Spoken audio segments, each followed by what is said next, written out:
नमस्कार, IBC 24 देख रहे हैं आप। मैं हूं आपके साथ विजय कुमार पंड्या। रात 10 बजे के बुलेटिन की खबरों की शुरुआत सबसे पहले छत्तीसगढ़ के साथ, जहां मुख्यमंत्री भूपेश बघेल ने रायपुर के बुधवारी बाजार बीर गांव में आयोजित कार्यक्रम में क्षेत्र की जनता को 121 करोड़ के विकास कार्यों की सौगात दी है। मुख्यमंत्री ने जल प्रदाय योजना के उन्नयन कार्य के लिए 104 करोड़ 23 लाख के कार्यों का भूमि पूजन किया। विधायक सत्यनारायण शर्मा के आग्रह पर मुख्यमंत्री ने आडवाणी ऑर्लिकॉन शासकीय उच्चतर माध्यमिक विद्यालय के पीछे Swami Atmanand English medium school खोलने की घोषणा की। कार्यक्रम में मुख्यमंत्री ने राजीव गांधी आश्रय योजना के तहत 148 हितग्राहियों को पट्टे बांटे। 53 लोगों को ई रिक्शा का भी वितरण किया गया। इस मौके पर विधायक सत्यनारायण शर्मा, छत्तीसगढ़ राज्य खादी एवं ग्रामोद्योग बोर्ड के अध्यक्ष राजेंद्र तिवारी, पूर्व जिला पंचायत सदस्य पंकज शर्मा भी मौजूद थे।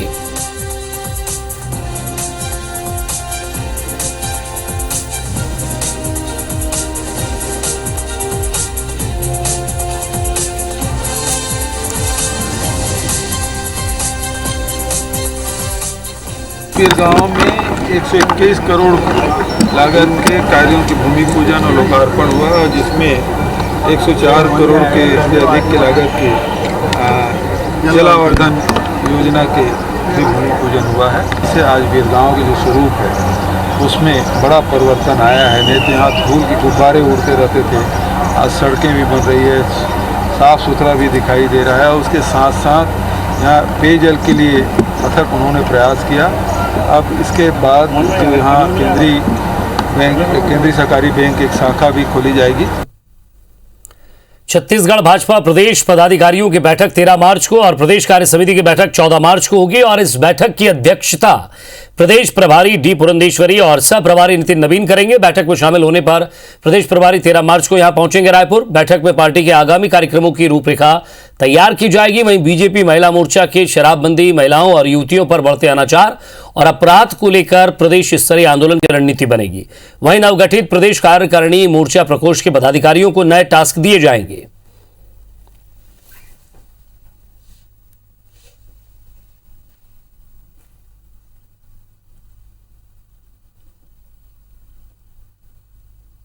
जब से कांग्रेस की सरकार प्रदेश में आई है तब से लगातार महिलाओं पर अत्याचार हो रहे हैं। महिलाओं के साथ होने वाली तो जो ज्यादतियां हैं, आपराधिक तत्व हैं, वो लगातार बढ़ रहे हैं। और शराबबंदी का वादा करके जो सरकार सत्ता में आई थी, झूठे वादे करके, उन सब को लेकर महिला मोर्चा एक बड़ा प्रदर्शन करने वाली है। आगामी दिनों में इस विषय को लेकर भी हमारी भारतीय जनता पार्टी की एक कार्य समिति होने वाली है, उसमें हम अपनी रणनीति और तय करेंगे। कांग्रेस सरकार की जो विफलताएं हैं उसको जनता के बीच में ले जाना और उसके लिए लड़ाई लड़कर सड़कों से संसद तक की, विधानसभा तक की लड़ाई लड़ना, ये इसका मुख्य एजेंडा होगा।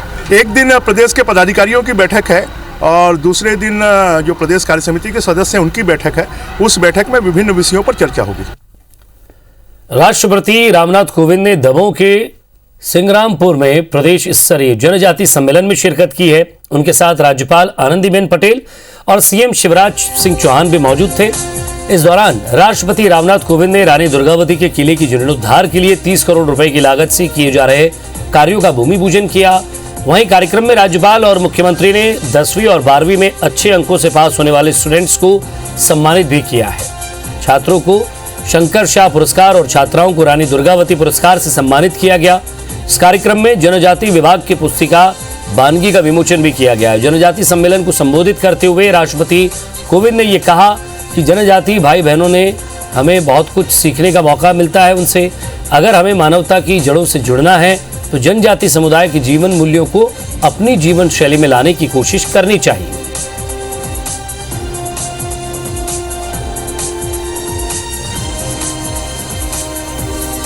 सामाजिक दृष्टि से समाज का जो सबसे पीछे अंतिम छोर पर खड़ा हुआ व्यक्ति अर्थात हमारे ट्राइबल्स भाई, जनजाति वर्ग, यदि उन सबके न्याय की हम बात ना कर सके तो मेरा राष्ट्रपति पद पर रहने का बहुत औचित्य नहीं बनता। मुगलों के आक्रमण में कुशलतापूर्वक अपनी सेना का नेतृत्व करते हुए जबलपुर के पास नरई गांव में वीरगति को प्राप्त हुई थी। ऐसी वीर, साहसी एवं धर्मप्रिय महारानी को नमन करते हुए मैं श्रद्धांजलि अर्पित करती हूँ। लिखाई में कोई कसर नहीं आने देंगे और उनकी छात्रवृत्ति एक जमाने में कभी 300 रुपया मिलती थी, बढ़ाते बढ़ाते हम 1230 और 1270 तक ले गए थे। लेकिन इस साल बालकों को 1300 रुपया और बालिकाओं को 1340 रुपया प्रति माह ये छात्रवृत्ति दी जाएगी। और गृह मंत्री नरोत्तम मिश्रा अपने 2 दिवसीय प्रवास पर दतिया पहुंचे हैं, जहां उन्होंने अपने निवास पर आमजनों से भेंट कर उनकी समस्याओं का निदान भी किया है। गृह मंत्री ने ग्राम पंचायत ओरीना में 1 करोड़ 9 लाख की लागत से बनने जा रही गौशाला का भूमि पूजन किया और 30 से 40 लाख की सहायता राशि भी जनता को भेंट की। गृह मंत्री ज्योतिष धर्म गुरुओं के कार्यक्रम में भी शामिल हुए। उन्होंने कहा कि हिंदू जातियों में बंट गया है, ये एक चिंता का विषय है। गृह मंत्री ने कहा कि इन दिनों गोडसे की चर्चा की जाती है, वहीं कश्मीर में 5000 कश्मीरी पंडितों के मरने पर असहिष्णुता की चर्चा नहीं होती है। उन्होंने ज्योतिष को प्राचीन ग्रंथ बताते हुए नामचीन ज्योतिष विशेषज्ञों को सम्मानित किया। गृह मंत्री ने स्वर्गीय अटल जी की कविता भी पढ़ी। इसके बाद गृह मंत्री श्रीमद् भागवत कथा में भी शामिल हुए।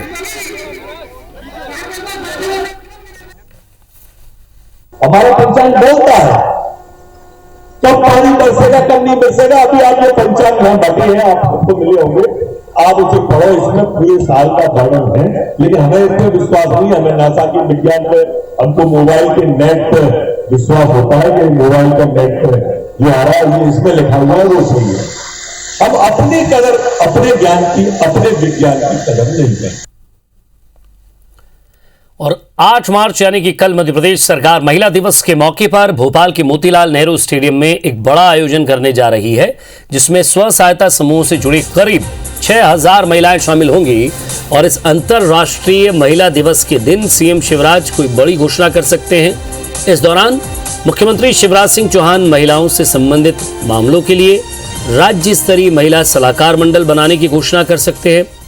चर्चा ये भी है कि इस दिन सीएम पुलिस की वर्दी और सरकारी नर्सों की यूनिफॉर्म सप्लाई का काम महिला स्व सहायता समूह को सौंप सकते हैं। साथ ही खबर यह भी है कि इस दिन महिला सलाहकार मंडल की घोषणा के साथ सरकारी अस्पतालों में दीदी की रसोई शुरू करने का ऐलान किया जा सकता है। यही नहीं, अंतर्राष्ट्रीय महिला दिवस पर 8 मार्च को मुख्यमंत्री की सुरक्षा का जिम्मा महिलाओं पर रहेगा। यही नहीं, उनकी गाड़ी भी महिला ड्राइवर ही चलाएंगी, जो उन्हें सीएम हाउस से लेकर मोतीलाल नेहरू स्टेडियम तक लेकर जाएंगी।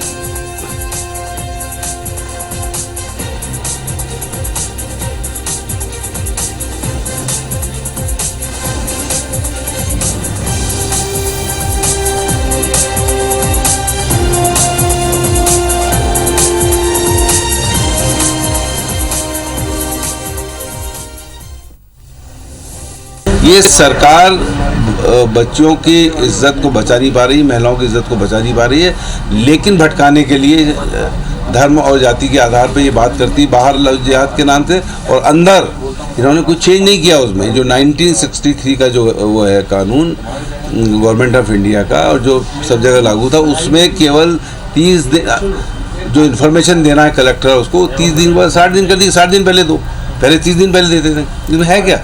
यदि आप चाहते हैं कि महिला दिवस पर मध्य प्रदेश सहित पूरे देश में महिलाओं के सशक्तिकरण के लिए हम सब मिलकर काम करें, तो कांग्रेस के नेता धर्म स्वतंत्रता विधेयक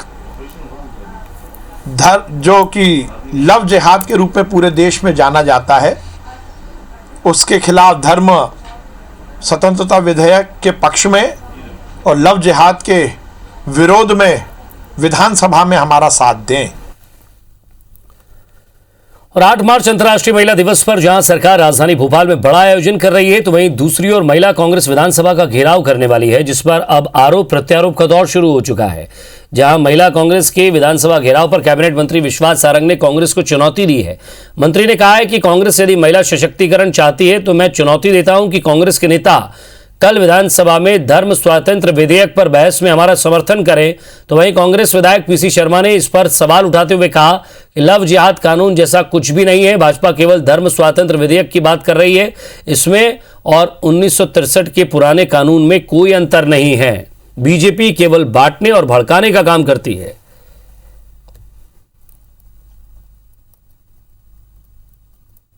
यदि आप सही मायने में महिला सशक्तिकरण की बात करते हो, तो फिर आपको भारतीय जनता पार्टी की सरकार ने जो ट्रिपल तलाक के खिलाफ कानून बनाया है उसका समर्थन करना चाहिए, क्योंकि ये दोनों कानून तो महिला सशक्तिकरण के लिए ही हम लाए। लव जिहाद नाम का कोई विधेयक ही नहीं है उसमें। हाँ, धार्मिक स्वतंत्र है। बाहर तो ये लव जिहाद की बात करते हैं, वहाँ जाके धर्म स्वतंत्र की बात कर रहे हैं। ये सरकार बच्चों की इज्जत को बचा नहीं पा रही, महिलाओं की इज्जत को बचा नहीं पा रही है, लेकिन भटकाने के लिए धर्म और जाति के आधार पर ये बात करती, बाहर लव जिहाद के नाम से, और अंदर इन्होंने कुछ चेंज नहीं किया उसमें।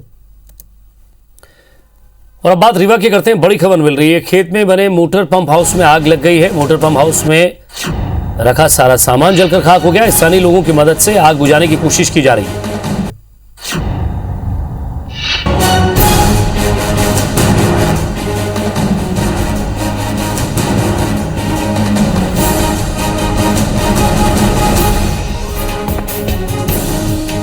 तो खेत में एक मोटर पंप हाउस बना हुआ था और मोटर पंप हाउस में सामान रखा हुआ था, वो भी जलकर खाक हो गया। स्थानीय लोगों की मदद से आग पर काबू पाने की कोशिश की जा रही है। तो सोहागी थाना क्षेत्र के अंतरसुईया मलपार गांव की घटना है।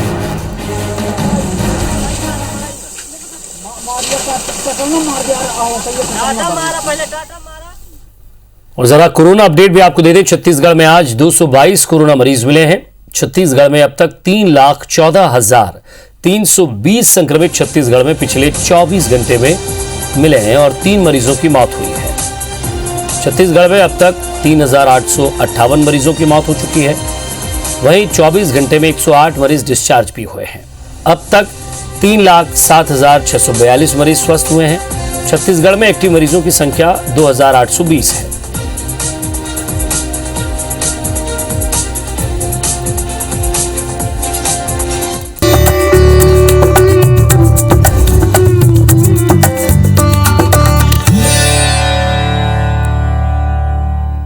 देश दुनिया में कल अंतर्राष्ट्रीय महिला दिवस मनाया जाएगा।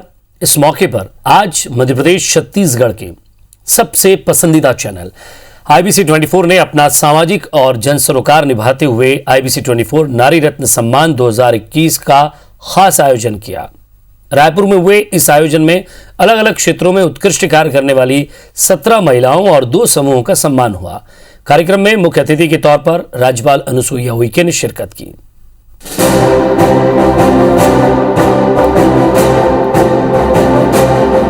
छत्तीसगढ़ के अलग अलग क्षेत्रों में अपने कार्यों के जरिए पूरे समाज पर विशेष छाप छोड़ने वाली महिलाओं को सम्मानित किया गया।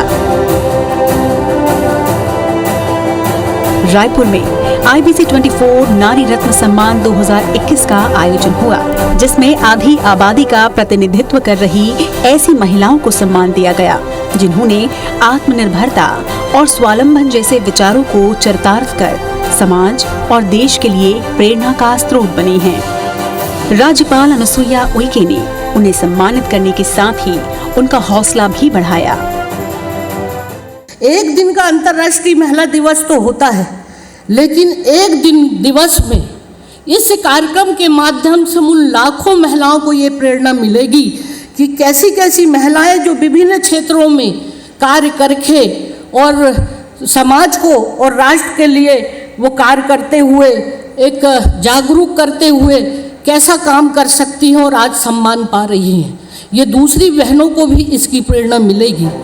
सम्मान पाने वालों में उजाला ग्राम संगठन स्व सहायता समूह सेरीखेड़ी जैविक उत्पादों से स्वावलंबन के लिए सम्मान, doctor Mau Roy cancer surgeon Raipur cancer विशेषज्ञता के जरिए मानव सेवा के लिए सम्मान, किरण कौशल कलेक्टर कोरबा प्रशासनिक सेवा के जरिए जन कल्याण के लिए सम्मान, पूनम खरकिया गुप्ता सफल व्यवसायी रायपुर, सत्यबाला अग्रवाल चेयरपर्सन रायपुर सहकारिता के जरिए महिला सशक्तिकरण के लिए सम्मान, श्रुति यादव अंतर्राष्ट्रीय निशानेबाज कोरबा, अंकिता शर्मा IPS रायपुर पुलिस सेवा से सामाजिक न्याय की अलख, Priyanka Tripathi principal KPS school Raipur, Bhavna Bohra समाज सेविका कवर्धा, मगदली तिर्की महिला स्वास्थ्य कार्यकर्ता अंबिकापुर, अंकिता पांडे बिलासपुर विधिक विशेषज्ञता से जन सेवा, पल्लवी मनुदेव, समाज सेविका, रायपुर। डॉक्टर पलक जायसवाल, बिलासपुर, प्रकृति सेवा के लिए समर्पित। सरिता पूनेम, नारायणपुर, सबला वन सुरक्षा के लिए कार्यरत। डॉक्टर अर्चना शर्मा, आयुर्वेद चिकित्सा अधिकारी, दुर्ग। शारदा सोनी, समाज सेविका, बलौदाबाजार। डॉक्टर अनुराधा विश्वास, पेंड्रा, आदिवासी महिलाओं को सुरक्षित प्रसव की संजीवनी। डेनेक्स महिला समूह, गारमेंट फैक्ट्री, दंतेवाड़ा। ललिता राठिया, कोरबा, दिव्यांगता को पछाड़कर नई मंजिलों की तलाश। आयोजन में गोयल ग्रुप के चेयरमैन सुरेश गोयल और एमडी राजेंद्र गोयल भी शामिल हुए। इस मौके पर स्वागत भाषण में चेयरमैन सुरेश गोयल ने कहा कि महिलाओं को हम देवी स्वरूप मानते हैं और उन्हें उद्योग जगत में बढ़ चढ़कर काम देने की जरूरत है। उद्योग जगत के जितने भी लोग हैं या जो सुन रहे हैं, उनसे एक अपना मेरा अनुभव है कि जो हम इन्वेंट्री रखते हैं फैक्ट्रीज में, हम उसके लिए बड़े बड़े लोगों को रखते हैं। मैं सबको बोलता हूं कि इन्वेंट्री का जितना अच्छा काम एक महिला कर सकती है, आप चाहे घर का देख लीजिए, एग्जैक्टली 1 महीने में कितना जीरा, कितना मसाला, कितना मिर्च लगेगा, वो ही जान सकती है। आज अगर इन्वेंट्री की जगह महिलाओं को अगर वहाँ पे उद्योग जगत में जगह मिलेगी तो उनकी बचत भी होगी और मेरे ख्याल से महिलाओं को रोजगार भी मिलेगा। IBC 24 के COO विवेक पारख ने सम्मान पाने वाली महिलाओं और कार्यक्रम में शामिल सभी अतिथियों को धन्यवाद अर्पित किया और कहा कि यह आयोजन सभी के लिए प्रेरणादायी है। अंतर्राष्ट्रीय महिला दिवस यह उन महिलाओं को मानने का दिन है जो व्यक्तिगत और व्यावसायिक लक्ष्यों को प्राप्त करने के लिए हर दिन कड़ी मेहनत करती हैं। नारी रत्न सम्मान समारोह के जरिए हमारी यही कोशिश है कि समाज की अच्छा काम करने वाली महिलाओं को हम मंच दें ताकि उनकी कहानियां दूसरी महिलाओं को प्रेरित कर सकें। इस कार्यक्रम से समाज को दिशा दे रही महिलाएं तो सम्मानित हुई ही, साथ ही लाखों महिलाओं को उनसे प्रेरणा भी मिली। छत्तीसगढ़ की ये बेहद सशक्त महिला बिना किसी पब्लिसिटी के काम कर रही हैं और अब इनका काम ही इनकी पहचान बन गई है। Bureau report, IBC 24। आज तक आपने नर्मदा परिक्रमा के बारे में सुना होगा, मगर हम आपको मां नर्मदा के ऐसे भक्तों से मिलवाते हैं जो नर्मदा जल यात्रा पर निकले हैं। गुजरात से निकला 5 लोगों का दल नाव के सहारे रिवर फ्रंटिंग पर निकला है। प्रदेश के लिए पहला मौका है जिसमें नर्मदा जल यात्रा कोई राफ्टिंग के जरिए कर रहा है। इस यात्रा को करने का इरादा नर्मदा जल को स्वच्छ बनाना है। गुजरात की टीम को नर्मदा के उद्गम स्थल अमरकंटक से यात्रा शुरू किए 14 दिन हो गए हैं। ये लोग गुजरती नदी के साथ आसपास के क्षेत्रों को कवर कर रहे हैं। पवित्र नर्मदा नदी के इस महत्व के साथ ही पर्यटन को बढ़ावा देना इनका मकसद है। ये लोग नर्मदा जल यात्रा की पूरी रिपोर्ट MP टूरिज्म को सौंपेंगे। इसे शिमला और मनाली की तरह MP में भी रिवर राफ्टिंग से पर्यटन को बढ़ावा देने की कोशिश के तौर पर देखा जा रहा है। ये जल यात्रा सोर्स टू सी मतलब समग्र नर्मदे अमरकंटक से लेके दहेज के पास लकी गांव के पास जो जहां सागर से मिलती है वहां तक हम ये करेंगे। बालोद जिले के किल्लेकूड़ा गांव में मूर्तिकार कुंडी पत्थर से मूर्तियां बनाते थे, लेकिन वन विभाग के पत्थर उत्खनन पर प्रतिबंध लगाने के बाद इन लोगों का काम प्रभावित हो गया। लेकिन अब महिला और बाल विकास मंत्री अनिला भेड़िया के आश्वासन के बाद इस गांव के मूर्तिकारों की उम्मीद फिर से जाग गई है।